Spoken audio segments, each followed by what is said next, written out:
Muy buenas a todos, espectadores de Estado de Alarma. Estamos aquí en la playa de Illetas de Formentera, donde hemos estado haciendo un reportaje con la gente del Beso Beach, este chiringuito muy famoso que es conocido en el mundo entero, donde Mariano Rajoy pasó sus vacaciones el verano pasado, incluso pudo bailar y beberse un mojito. ¿Quién te ha visto, quién te ve? Rajoy. La verdad que es un chiringuito espectacular. Agradecer a sus socios por habernos dado esta entrevista. La podrán ver en los próximos días porque nosotros seguimos apoyando el turismo nacional. Es cierto que hay que informar de la ola de rebrotes, de las medidas preventivas, de que España es el país que peor está conteniendo la segunda ola del virus, pero también es bueno que los medios de comunicación, como Estado de Alarma, apoyemos al turismo nacional, a los empresarios, a los emprendedores que este verano lo están pasando realmente mal y demostremos con nuestra presencia in situ de que hay medidas de seguridad, de que la isla Baleares es un turismo seguro, de que Galicia también, de que el País Vasco también, de que Cataluña también y de que hay locales que están cumpliendo a rajatabla esa medida de seguridad. Nosotros estamos yendo a esos locales y estamos apoyando firmemente el turismo nacional en este año que es crítico. Así que los espectadores de Estado de Alarma que estén viendo este programa, que no tengan miedo, que cumpliendo las medidas de seguridad, llevando mascarilla, guardando las distancias de seguridad, poniéndose el gel hidroalcohólico, como aquí están haciendo los bares que estamos entrevistando, los encargados, los hoteles, pues obviamente no va a haber posibilidades de que te contagies.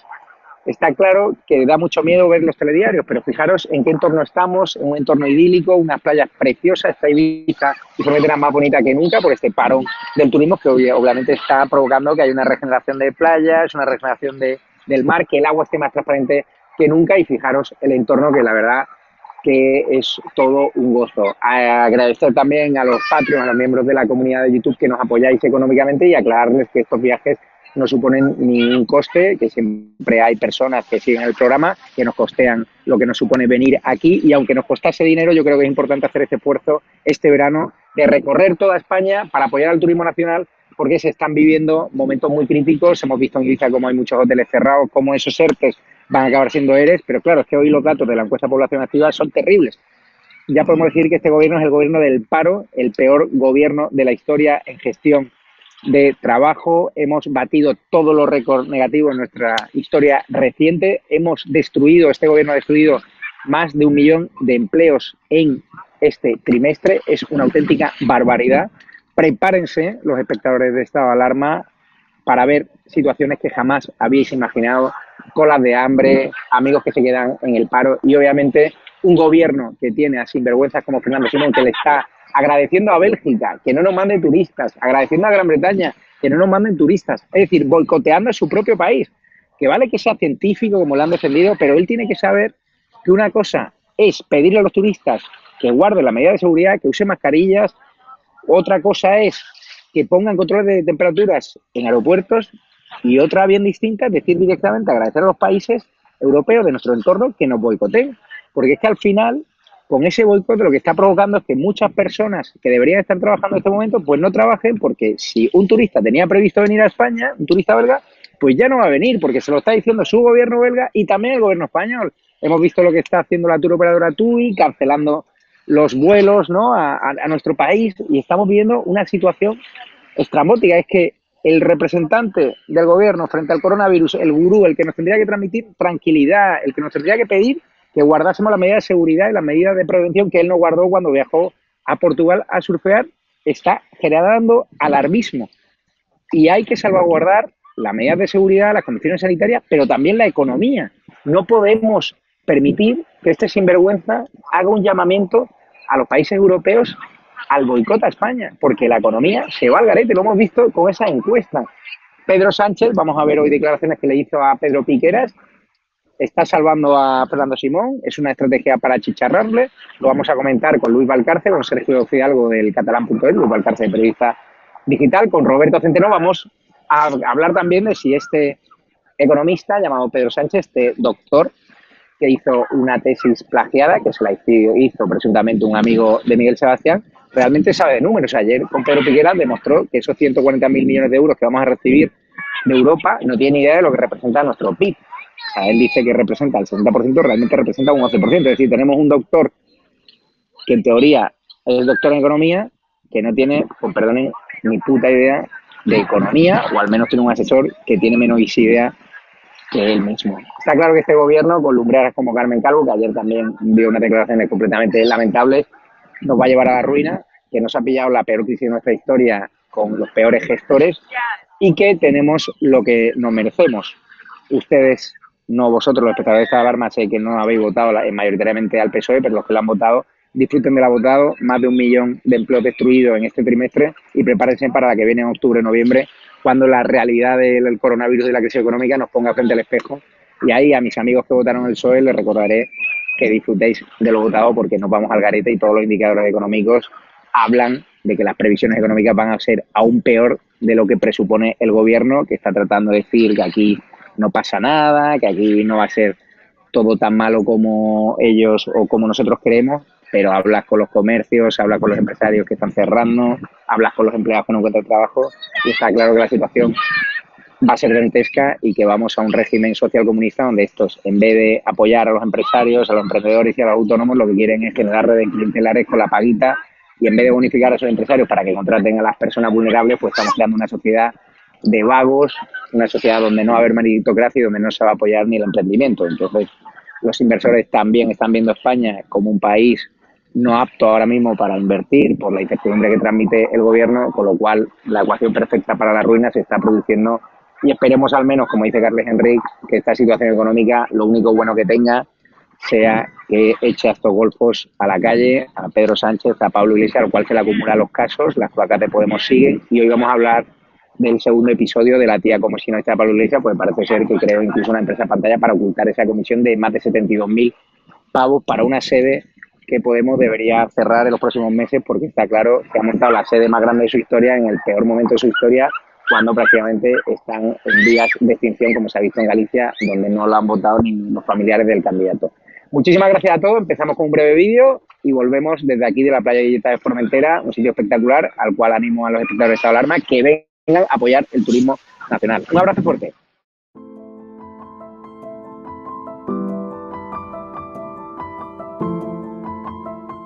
El que Reino Unido exija una cuarentena a cualquier persona que venga de España, en cierto modo nos favorece porque desincentiva al que venga gente de Reino Unido. Presidente, no sé si lo que ha dicho el señor Simón es lo más conveniente en este momento cuando se estaba negociando con el Reino Unido que no se aplicara esa medida, ¿no? Vamos a ver que están haciendo otros gobiernos, y ese es el dato que nosotros estamos arrojando proveniente de las comunidades autónomas. ¿Eso significa que ese dato sea 100% cierto? Evidentemente no.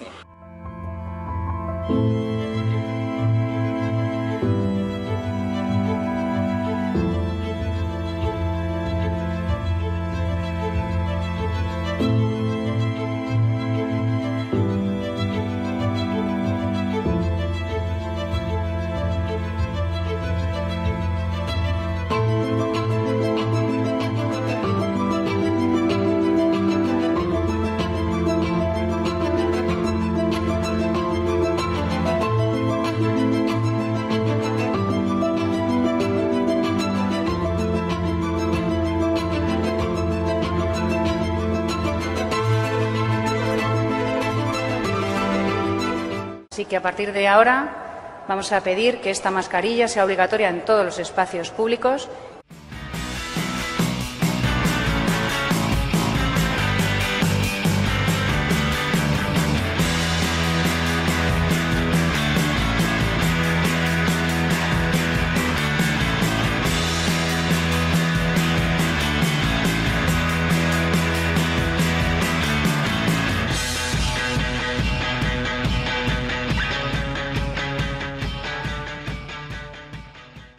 Muy buenas, espectadores de Estado de Alarma de nuevo. Voy a presentar hoy a la mesa que nos acompaña a Sergio Fidalgo, del diario constitucionalista catalán, el catalán.es, al cual animo a seguiros porque es un hombre que siempre está en la brecha, que siempre está dando la batalla a esos medios que paga el Círculo de Waterloo, el Círculo del Independentismo. ¿Qué tal estás, Sergio?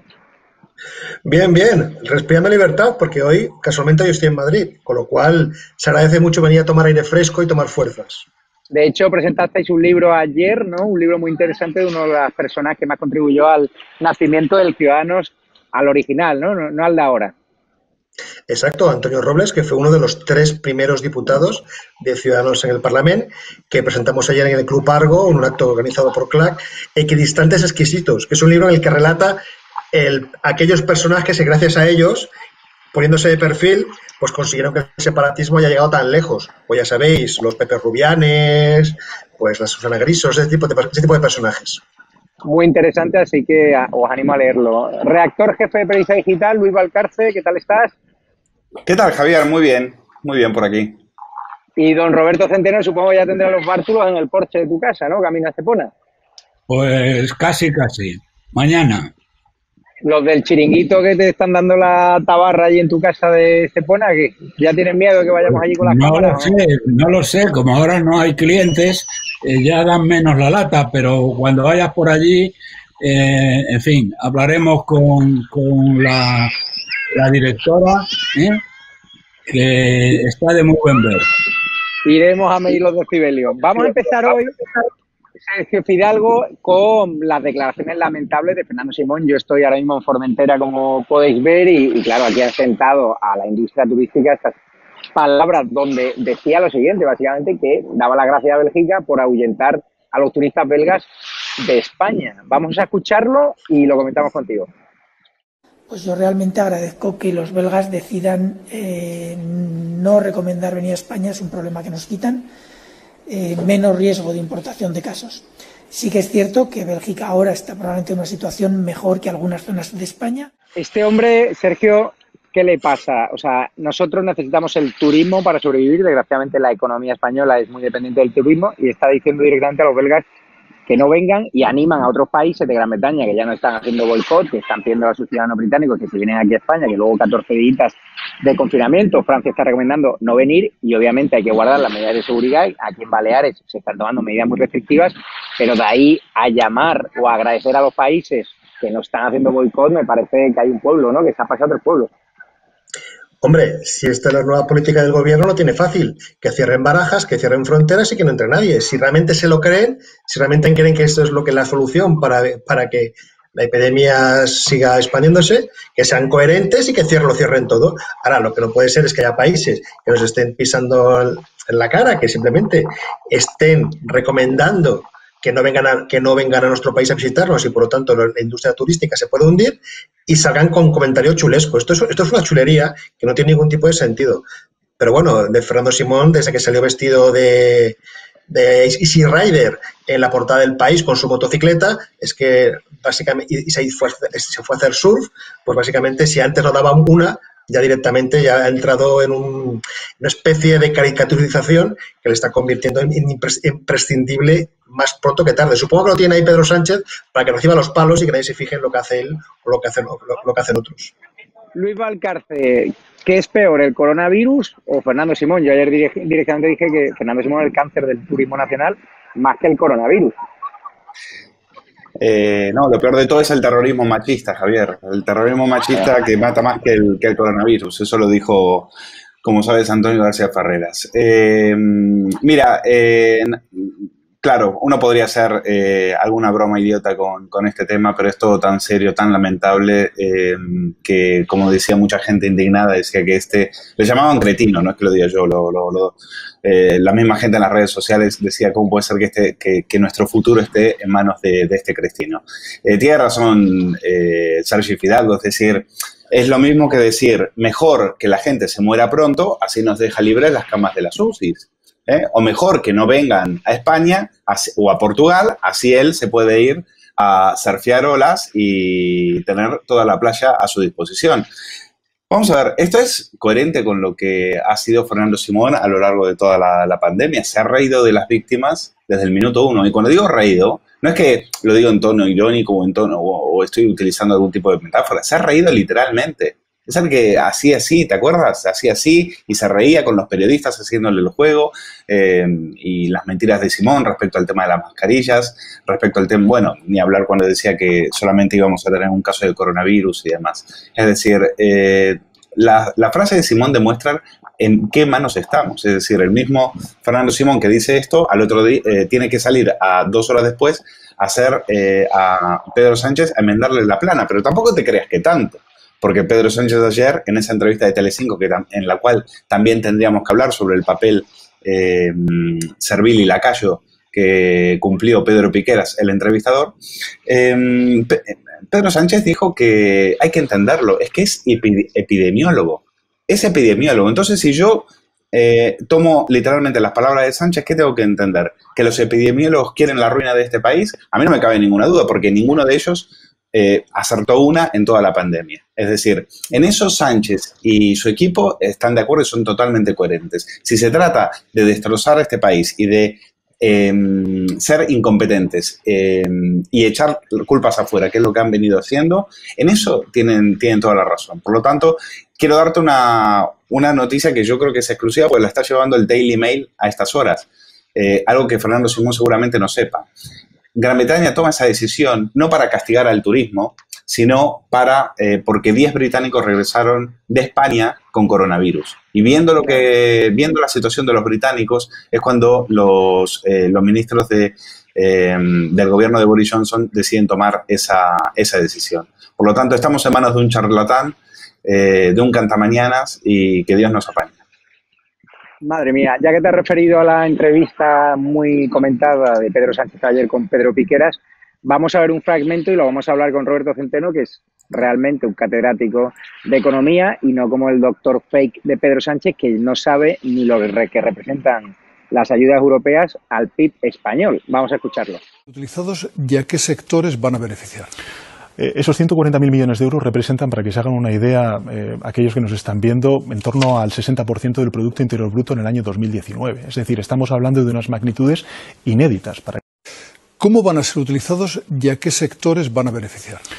Esos 140.000 millones de euros representan, para que se hagan una idea, aquellos que nos están viendo, en torno al 60% del Producto Interior Bruto en el año 2019. Es decir, estamos hablando de unas magnitudes inéditas. Roberto Centeno, este hombre, en teoría doctor en economía, ya sabemos que plagió la tesis, que se la hizo, parece ser, un amiguete del exministro Miguel Sebastián, presuntamente, y aquí tenemos que el hombre confunde los 140.000 millones de euros con el 11% que representa realmente al PIB español, con el 60%, pero no es un lapsus. Es decir, alguien de su equipo le ha pasado erróneamente ese dato, no sé si para engañar a la población española y para presentarse ante la opinión como que es el gran vencedor de esta cumbre europea, donde realmente el vencedor fue Italia, que se trajo 33.000 millones de euros más que lo que preveía, y España se dejó 5.000 millones de euros en el camino en subvenciones a fondo perdido. Y vamos a ver dónde acaban estas ayudas, porque estoy seguro que va a ser para alimentar chiringuitos feminazis a los artistas de la ceja, y que no va a caer en manos de los empresarios, de los autónomos y las pymes, que son realmente los que lo necesitan, ¿no?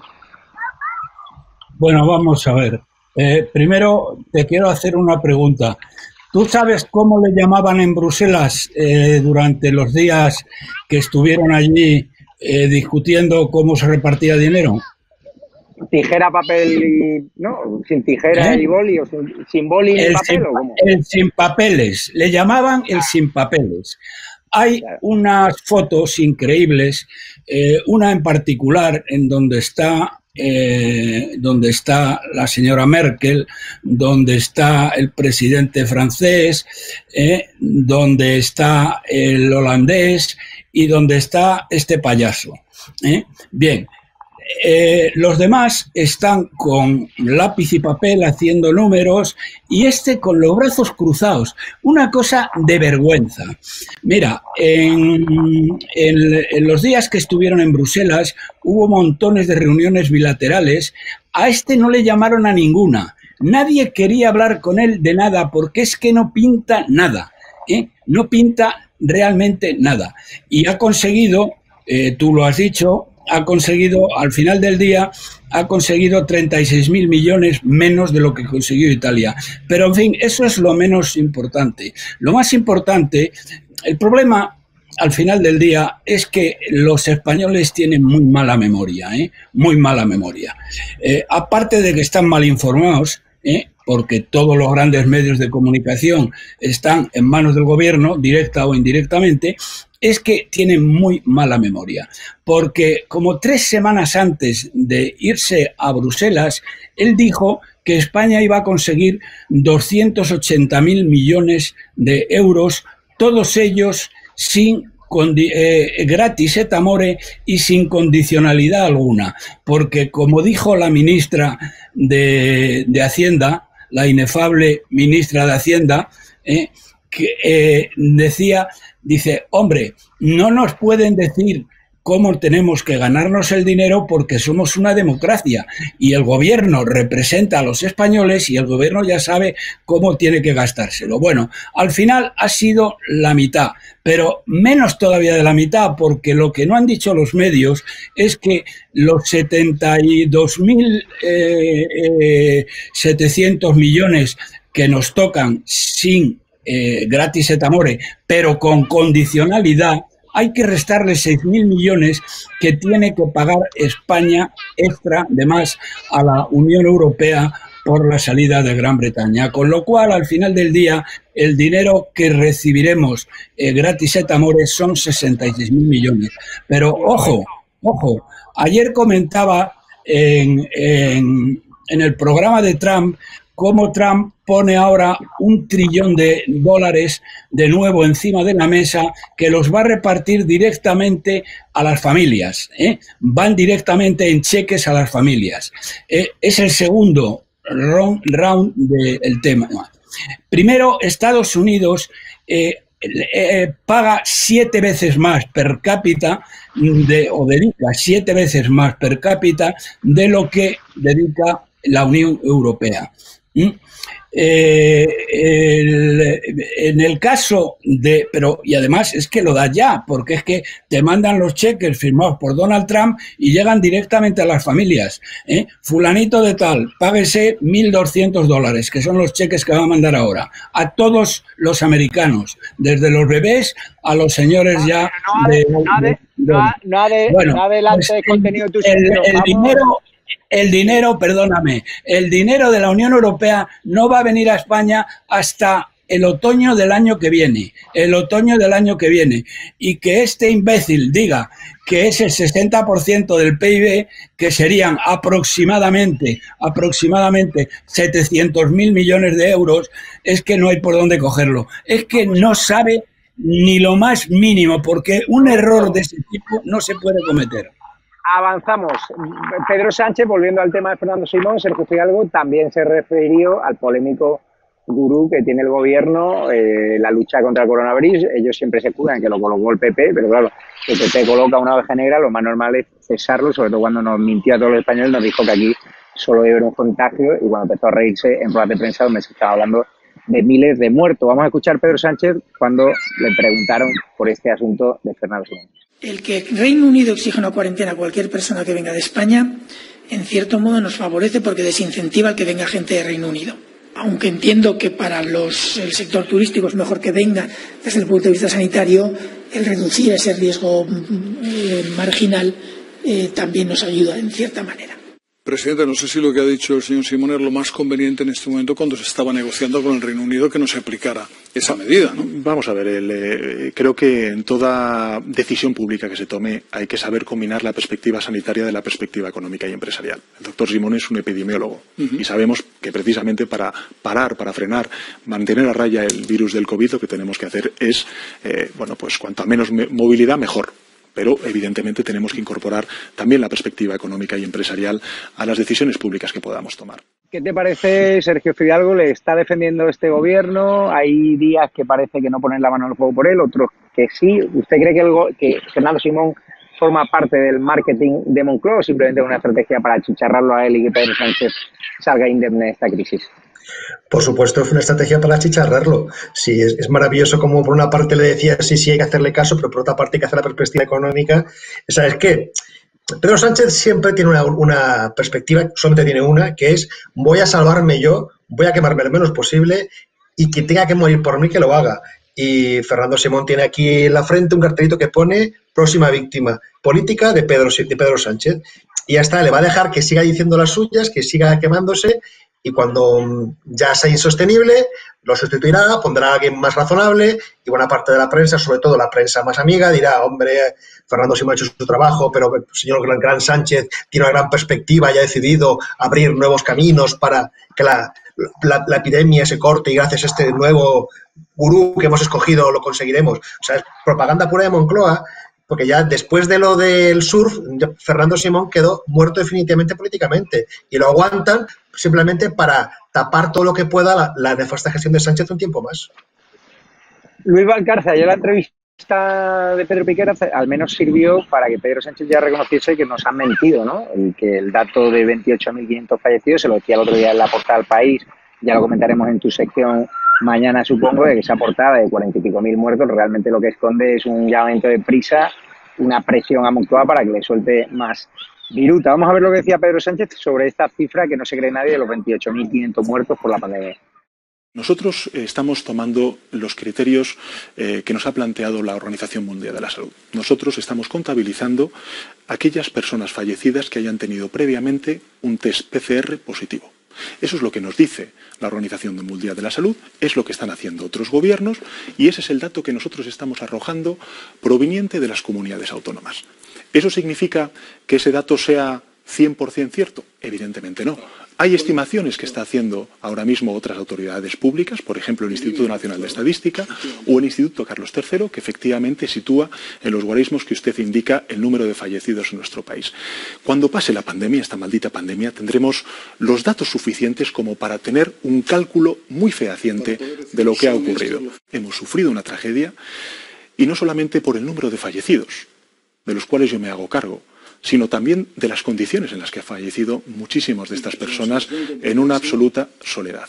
Luis Valcárcel, parece ser que la presión del país ha hecho efecto y en Moncloa nunca querían reconocer que la cifra de muertes no era del todo real y ahora han cambiado de estrategia. ¿Qué pasa? ¿Ya tienen miedo a que su público, el que lee El País, les tome como mentirosos o cómo? Claro, lo del país le ha puesto en un aprieto, porque Piqueras, si hubiera hecho su trabajo, que ayer no lo hizo, podría haber sacado la portada del País y le podría haber dicho, presidente, explique ese número, porque no es el número que ustedes dan. Pero si también era tan fácil, porque Sánchez le acababa de decir otra mentira a Pedro Piqueras. Mañana en el lado oscuro de los medios lo vamos a analizar bien, Javier, esta entrevista, pero solo decir que Sánchez ahí, en este pedacito de vídeo que acabas de poner, ha mentido de nuevo y miente con la complicidad del entrevistador. La Organización Mundial de la Salud no dijo que solamente cuenta como muertos o fallecidos los que tengan PCR. Emitió un documento en español el 20 de abril en el que exponía que su definición por fallecimiento de coronavirus podía ser probable o confirmado, y decía que no solamente tenía que ser de PCR, podía ser de PCR o de cualquier otro tipo de prueba. Y te voy a decir algo más que te sorprenderá. ¿Sabes quién desmintió a Sánchez en esto? Neutral. Hasta Neutrola se ha molestado en ir a buscar este dato de la Organización Mundial de la Salud y decir que esto era falso.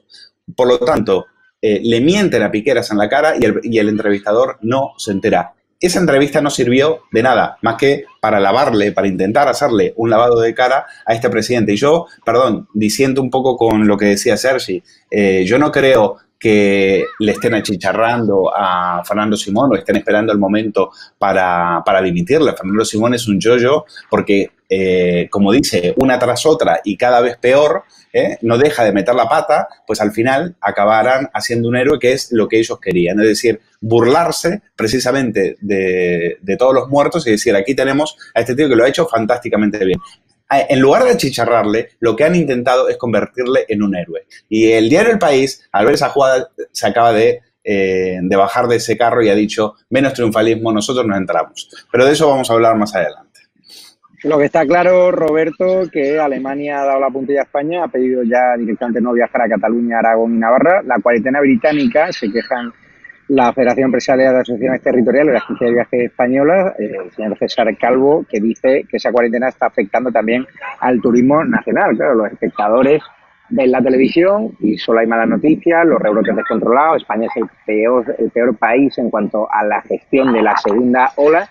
Y fíjate lo que dice las lumbreras de Carmen Calvo, una de tus favoritas. Vamos a escucharla y te pido la valoración de una frase que se ha llenado de memes en las redes sociales.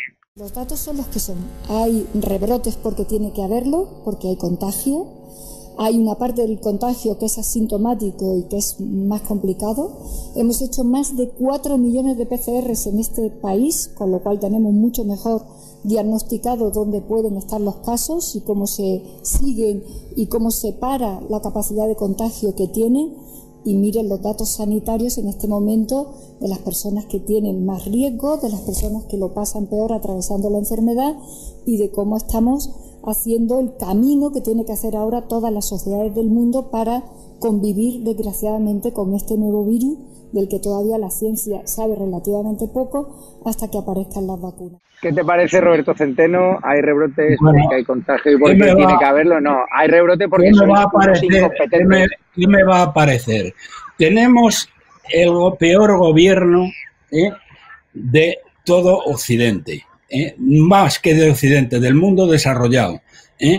Verdaderamente es que esta gente parece que ha salido de una escombrera. Lo que dice hoy es más o menos igual que aquello que dijo ya hace algunos años, que el dinero público no era de nadie y por lo tanto si se gastaba daba exactamente lo mismo. Y luego ahora dice que esto es una verdad como un templo. Y dice, hay rebrote porque tiene que haberlo. Bueno, pues muy bien, señora, ya me contará usted. Pero fíjate que esto va a traer unas consecuencias verdaderamente tremendas. Mira, el PIB, la aportación del turismo al PIB es del 15%. Es el sector, en contra de lo que dice el ministro comunista de Comercio, es el sector que más valor añadido tiene. Porque este imbécil confunde valor añadido con que la gente gane más dinero o menos dinero, que son dos cosas distintas. Bien, el 15%. Ahora mismo de eso está perdido por lo menos el 80%. Lo que significa que solo por el turismo el PIB va a caer aproximadamente el 11,5%. Si a eso le sumas lo demás, la cifra que nosotros habíamos calculado y que hemos mandado a Bruselas, y hoy precisamente acabamos de mandar unas aclaraciones que nos habían pedido, nos vamos a una caída del PIB del 17,6%.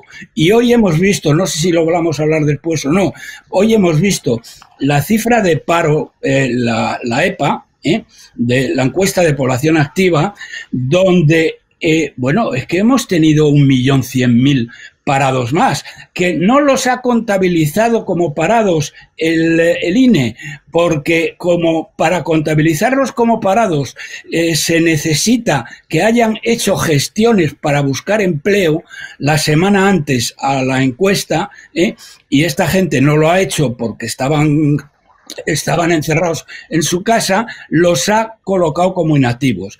Pero lo que significa es que tenemos 4.400.000 parados, y el 20% de tasa de paro. Y a final de año, teniendo en cuenta que al menos 1.400.000 de las personas que están en los ERTES va a pasar a ERES, o sea, la empresa va a desaparecer para cuando ellos quieran reentrar, o va a desaparecer o va a hacer un ERE de verdad.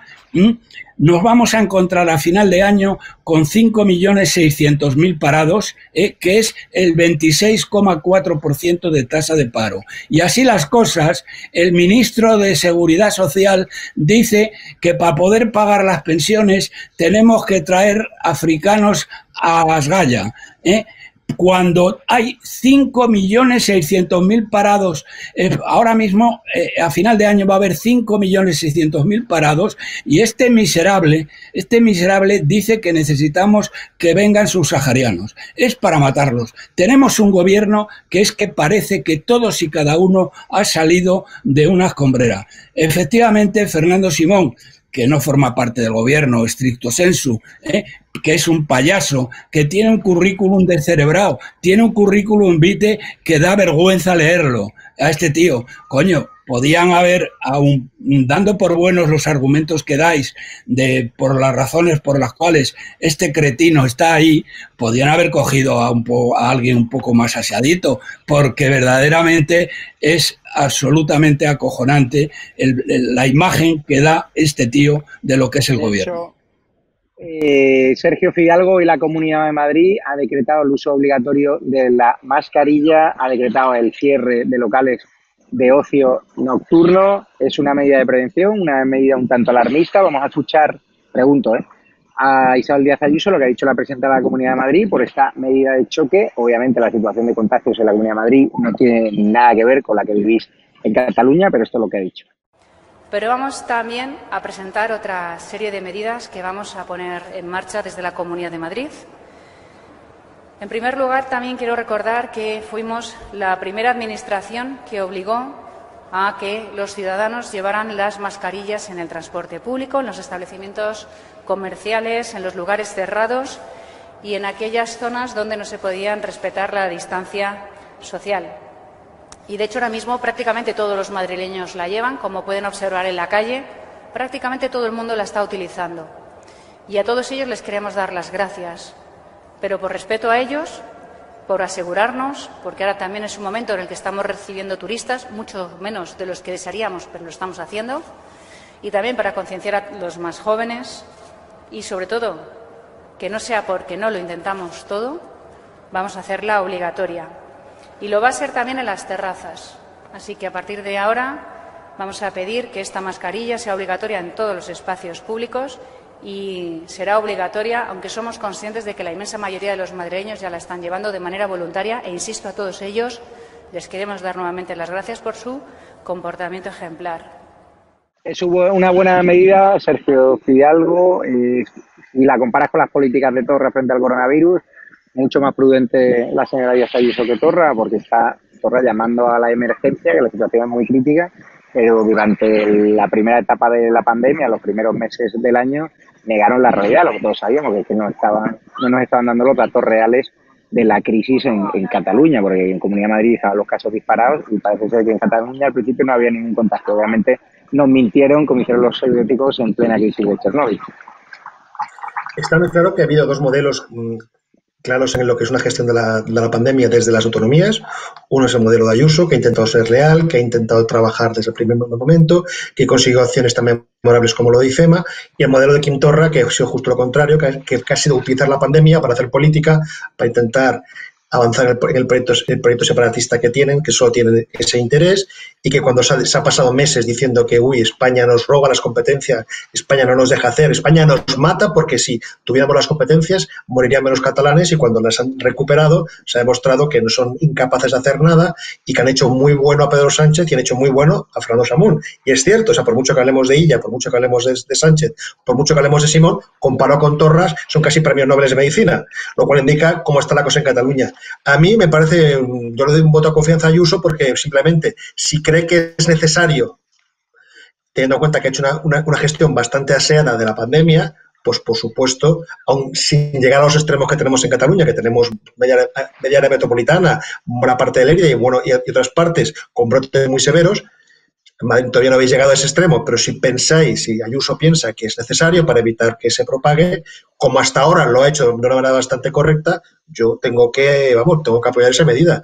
De hecho, a ver, yo estuve en Madrid hace 10 días y ahora estoy en Madrid, y antes de que se hice obligatorio, yo veo por la calle a casi todo el mundo con mascarilla. O sea, no ha hecho falta que el gobierno autonómico les obligue a los madrileños a hacerlo, ya lo han hecho de motu propio. Bueno, simplemente es un incentivo para que aquellas personas menos tendentes a la solidaridad a ser obligados para que no les multen. Me parece muy correcto e insisto, mientras Ayuso demuestre que hace las cosas decentemente, adelante. Porque a fin de cuentas está haciendo justo lo contrario que es que ha hecho Quim Torra en los últimos meses, y ya habéis visto cómo estamos en Cataluña por hacer las cosas a lo tonto y a lo loco. Luis Valcarce, el gobierno pide la llegada de más inmigrantes, incluso en Podemos quieren la regularización de los inmigrantes ilegales para paliar lo que está ocurriendo en España, esta crisis económica, el drama laboral del que hablaba hoy Pablo Casado, esa destrucción de más de 1 millón de empleos solo en un trimestre, según la encuesta de población activa, y en cambio Vox está pidiendo un bloqueo naval para impedir con la fuerza la llegada de inmigrantes. Eso es lo que ha dicho Jorge Buxadé para acabar en el mar con el tránsito de pateras. No sé si crees que es acertada esta propuesta de Vox, que obviamente este gobierno no va a aceptar.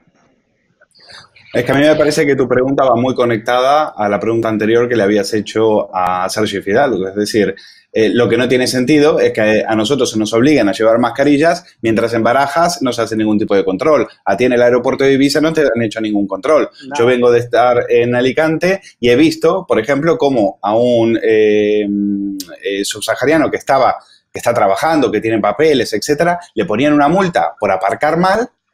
Y a los que están llegando a pocos kilómetros de ahí, en patera, como estamos viendo en los vídeos, alfombra roja.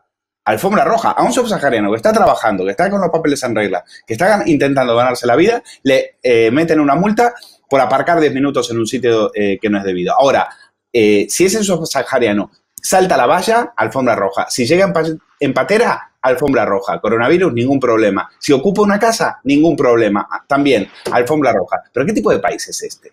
Entonces, a mí me parece muy bien, sí, que prohíban lo de las discotecas a la 1:30, como si hubiera diferencia entre la 1:30 y las 12 de la noche. Es decir, todas este tipo de medidas me parece muy bien. Ahora, dejen de insistir tanto en la responsabilidad individual, porque la culpa es de los gobiernos que tenían que haber hecho algo y no lo hicieron. En este momento no hay ningún tipo de control, la epidemia está descontrolada y lo único que le quedan a las comunidades autónomas es hacer este tipo de medidas buenistas. Pero no nos equivoquemos, la culpa no es de la gente, la culpa no es de la responsabilidad de la gente, la culpa es de un gobierno que permita precisamente lo que tú estás diciendo, que entren por aire, tierra y mar sin ningún tipo de control y las consecuencias después las pagaremos nosotros.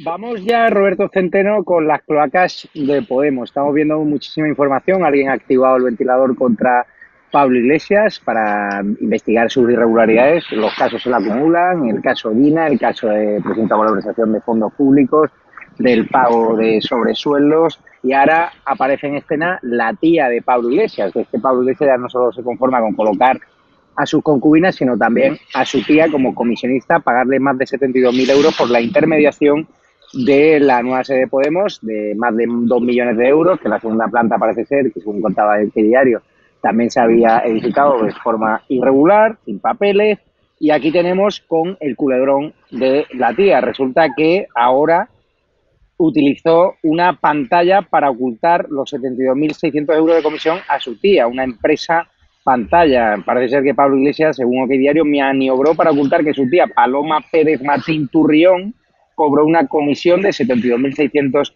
euros de Podemos. Menudo golfo este, ¿no? Bueno, vamos a ver.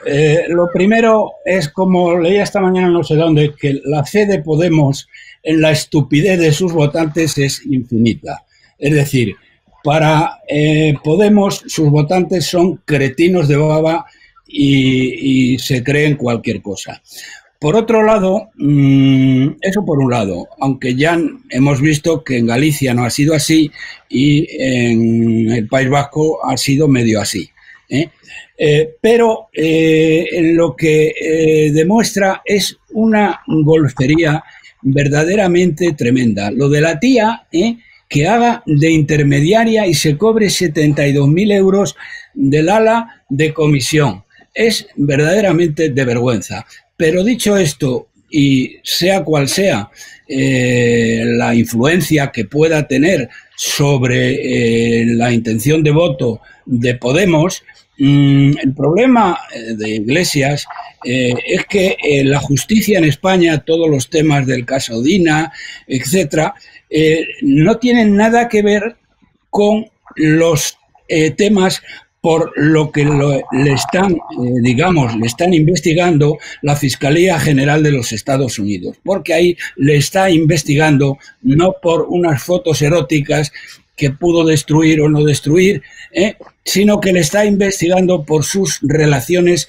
con el terrorismo internacional, por sus relaciones con el clan de los Soles, que son los militares, la cúpula de generales venezolanos que tiene un clan llamado Los Soles.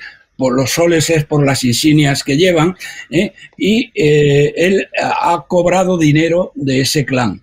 Y por otro lado ha trabajado o ha favorecido mucho al servicio de inteligencia de Irán, al BEBAC. Ha habido gente de Hezbollah que ha pasado por España vía Venezuela y aquí se le han facilitado documentación falsa, etcétera. Y digo esto porque lo que tiene encima de la mesa el fiscal general de los Estados Unidos es infinitamente mayor, pero infinitamente mayor que las cosas por las que se le acusa aquí. Yo no creo que la justicia española, por llamarlo de alguna manera, porque la justicia en España no es independiente, no hay separación de poderes, y aunque un juez de segundo nivel pueda admitir a trámite e incluso condenar a este miserable, a este traidor a España, y a este amigo de los narcotraficantes y de los ayatolas, le pueda llegar a condenar alguna cosa, después eso va al Supremo y el Supremo ya se sabe lo que hace. Roberto Centeno, vamos a avanzar con Sergio Fidalgo. Resulta que hay otro caso, el exabogado, la exabogada también de Podemos, que son los que están tirando de la manta, lo que están explicando cómo funciona Podemos por dentro, cómo funcionaba el PP de Bárcena, porque al final estos que venían a cambiar la política resulta que copiaron los vicios de los grandes partidos, de los sobres en vez, de la caja B, de las comisiones, del nepotismo, del tráfico de influencias, y lo que venían siendo los grandes partidos hasta que llegaron Pablo Casado, limpió Génova, y ahora ese tipo de prácticas, pues por mucho que el PSOE no para insistir en que el PP sigue siendo el PP de Gürtel, pues Pablo Casado es una persona honesta y no tiene absolutamente nada que ver. También partidos como Vox, que tienen a cada persona que mete la mano, hay alguna irregularidad, lo ponen de patitas en la calle en cuestión de horas, no como está haciendo el PSOE, que protege a sus cargos que incluso están siendo imputados. Resulta que hoy conocemos también por el diario que Podemos clonó el disco duro de Marta Flor, del Sueza abogada, por miedo a que utilizara información para chantajearle. Menudo culebrón. ¿A ti te suena de que Pablo Iglesias ya está en sus últimas? Que estas filtraciones, obviamente hay un interés, tanto de dentro como de fuera, como del PSOE, como del Estado, en cargarse Podemos, porque es que se le acumulan los casos en cuestión de un mes y medio, ¿no? Hombre, está más que claro que Podemos, y sobre todo su líder, no está recibiendo precisamente un respaldo muy amplio ni por parte del gobierno ni por parte del aparato mediático digamos del Partido Socialista ni por parte del Partido Socialista. No estoy diciendo que le estén dejando caer, porque tampoco es cierto, y yo tampoco creo que Pablo Iglesias caiga de esta, porque no sé quién lo ha dicho antes, pero uno de vosotros, pero el electorado de Podemos le ha perdonado muchas cosas y parece ser que se las va a seguir perdonando. Digo, parte del electorado, el electorado más fiel, y por lo tanto yo creo que no, teniendo en cuenta que Podemos es un partido que ahora mismo es el CEO de Pablo Iglesias, ha limpiado la oposición, no queda nadie, no hay nadie que le pueda cuestionar, va a ser muy difícil que esto le pase factura realmente dentro del partido. Lo que puede ocurrir es que pierda un poco de apoyo electoral, pero va a seguir siendo el que mande, va a seguir siendo el que controle. Sinceramente creo que lo que sí veo muy claro es que se está desgastando de cara a la opinión pública, que ya al PSOE le va en cierta manera bien, porque a pesar de lo que ha pasado en el País Vasco y lo que ha pasado en Galicia, que es que los votos que ha perdido Podemos no han ido al PSOE, no han ido, pero sí que siguen pensando que en el futuro podría ocurrir que ante la perspectiva de que un gobierno del Partido Popular con apoyo externo o en tanto el gobierno de Vox, incluso de Ciudadanos, si quisiera volver al ámbito del centro-derecha, ante esa perspectiva de una posible victoria electoral y un Podemos en demolición, sí que piensan que buena parte del electorado podría volver al PSOE como voto refugio. Pero lo que está muy claro es que yo no creo que caiga por el caso Dina, porque la verdad, sinceramente, yo creo que en Podemos ya son una especie de tribu, por no decir una especie de secta, y no creo que esto le pase una factura real. Ahora, eso bien, nos estamos divirtiendo mucho porque se está viendo la auténtica faz de lo que es Podemos, que es un partido del nepotismo, que es un partido directamente que ha utilizado la mentira como arma política y, por lo tanto, está bien que los ciudadanos, incluso la gente que no les vota, pero aún pensaba que Podemos podría ser una especie de alternativa regeneradora, que se ve claramente que nunca lo van a poder ser. Pues te despido ya, Sergio Fidalgo. Muchísimas gracias por tu intervención hoy. Un abrazo fuerte y síganle en el catalán.es. Voy con Luis Valcarce, porque resulta que cada vez que se acumulan casos contra Podemos, la Fiscalía aprieta para que salga a la luz pública, a la opinión pública, una cortina de humo de todos los medios de izquierda han ido a saco hoy contra Ortega Smith, porque en su momento acusó de violar y asesinar a las 13 rosas, ¿no? Estamos viendo como ahora hay muchas sentencias. El otro día condenaban a Germán Terz también por un asunto relacionado con el abuelo de Pablo Iglesias, que al final es una interpretación de la historia, ¿no? Porque aquí parece ser que ahora la justicia quiere imponer solo una memoria selectiva, una forma de ver la historia, y claro, como siempre la historia hay varias versiones, hay una versión, la otra y luego lo que de verdad ocurrió, pero está empezando a ser peligroso, ¿no? Que la justicia, o en este caso la Fiscalía, ¿no? Ahora también se meta, ¿no? A ese revisionismo histórico, pero siempre del lado de la versión que le interesa a la izquierda. En este caso vuelven a utilizar lo de las 13 rosas y vuelve a utilizar el gobierno, la Fiscalía, para estigmatizar a Vox, para acorralarlo y para acusarle de un delito de odio, que es lo que tratan de imputarnos a todos los que estamos en la cuerda de la disidencia y somos críticos con el gobierno. Cada vez que quieren ir a por un periodista, por Cristina Seguía, por mí y tal igual, siempre hablan del delito de odio. En cambio, el delito de odio contra la izquierda, o hecho por la izquierda, nunca se habla. La Fiscalía nunca va por los Antonio Maestre y compañía, por los Rubén Sánchez. Es decir, solo hay delito de odio en los periodistas constitucionalistas, en los líderes de Vox, en los líderes del PP, pero cuando el PSOE llama a la movilización contra una persona, lo señala públicamente, como en mi caso y tal igual, ahí no hay odio, ¿no? Bueno, esa fue la razón por las cuales se empezó a implementar, a ver la posibilidad de un delito de odio. Precisamente el odio solamente va en una dirección, que es de derecha a izquierda. La izquierda nunca insulta, si la izquierda insulta es libertad de expresión. Hemos visto un caso recientemente en el cual Pablo Echenique, el siniestro Pablo Echenique, fue exonerado precisamente por cuando llamó, recuerdas el caso de que ellos tenían a Pilar Baeza, que era una candidata en Ávila, que había sido condenada por asesinato, y ellos decían que la persona asesinada había sido un violador, cosa que jamás se probó. Pues la Fiscalía, Echenique le llamó violador a esa persona y la Fiscalía no vio delito de odio ni ningún delito, pese a que eso era una falsedad. Eso era una violación del derecho al honor, pero la Fiscalía no vio ningún tipo de delito. Sí vio delito cuando Hermann Terch se metió con el abuelo de Pablo Iglesias y ahí sí le empapelaron con 12.000 euros, o cuando Alfonso Rojo le llamó chorizo y mangante y ahí también le empapelaron. Bueno, ese es la doble vara de medir. En este caso ahora han sacado lo de la Fiscalía General del Estado, que ya sabemos de quién depende la Fiscalía. Bueno, pues eso, ¿no?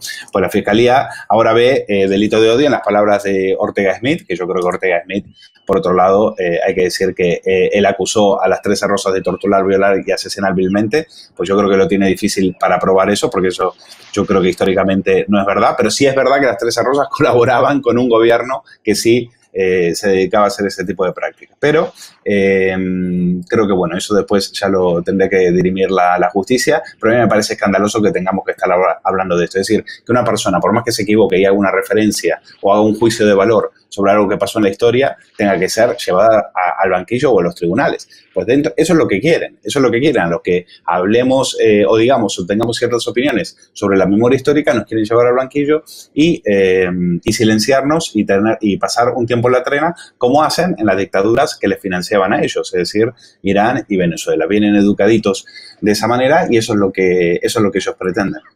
Pues te despido por hoy, Luis Valcarce. También, Roberto Centeno, nos hemos quedado sin tiempo. Ya conectaremos ya desde Estepona. Darte las gracias, Roberto. Un abrazo fuerte. Y también quiero deciros que han archivado, por cierto, la querella contra la presidenta de la Comunidad de Madrid, Díaz Ayuso, a la que la acusaban de prohibir el acceso a las personas mayores durante el COVID-19 a esos centros de mayores. No hay ningún medio de comunicación que se esté haciendo eco. Nosotros sí, por lo tanto, aquí estamos. Nos alegramos de que la honestidad de Díaz Ayuso esté siendo incluso probada en los hospitales. Y lo que quiere la izquierda es echarle la culpa de todo lo malo de este país, y eso es por lo nervioso que les pones esta presidenta de la Comunidad de Madrid, que está sacando de quicio a los progres, a las terminales mediáticas del gobierno y que tiene una proyección incalculable. Muchísimas gracias, Roberto Centeno y Luis Valcarce. Y a los espectadores de Estado de Alarma, hoy tienen un gran menú porque va a entrevistar Cristina Seguí a Teresa Gómez de OK Diario, que es la que está destapando las cloacas de Podemos. Va a hablar de todos los casos que salpican a Pablo Iglesias. También vamos a hacer un reportaje, vamos a publicarlo en formato de estreno, del drama que vive Benidorm, de un Benidorm desierto en términos turísticos si lo comparamos con el año anterior. Vamos a dar imágenes actuales de cómo está Benidorm, las quejas de los empresarios hoteleros, qué opinan los ciudadanos, ese aparcelamiento de tierras, de playas, que está cabreando muchísimo a los turistas de Benidorm, y si hay solución o no, si el gobierno se ha equivocado, si están contentos con el ayuntamiento de Benidorm. 24 horas en la Benidorm desierta en términos turísticos, y a las 12 de la noche la columna de Sánchez Dragó, a ver qué nos trae hoy. Muchísimas gracias a todos por vuestro apoyo, por vuestra fidelidad, y en especial a los Patreons y miembros de la comunidad YouTube, que aparecen en estos títulos de crédito, que nos apoyan económicamente con una cantidad sustancial que nos permite viajar, apoyar al turismo nacional y enseñaros estas maravillosas playas de Formentera. Y he de decir que si estamos aquí es porque hay personas que nos ceden gratuitamente el alojamiento, porque si no, no nos podríamos costear estos viajes que hacemos para apoyar el turismo nacional y para no hacer lo que hacen los telediarios, que es solo vender malas noticias de nuestro turismo, que es el rebote, que es el coronavirus. Eso es lo que queremos demostrar, que aquí se guardan las medidas de seguridad, que España es hermosísimo y que tenéis que venir este año a apoyar a las playas, a los distintos rincones y también a la España rural, que algunos espectadores se quejan de que no dedicamos tiempo. También vamos a ir a pueblos rurales para demostrar que el turismo rural también es una buena alternativa al turismo de sol y playa. Muchísimas gracias a todos.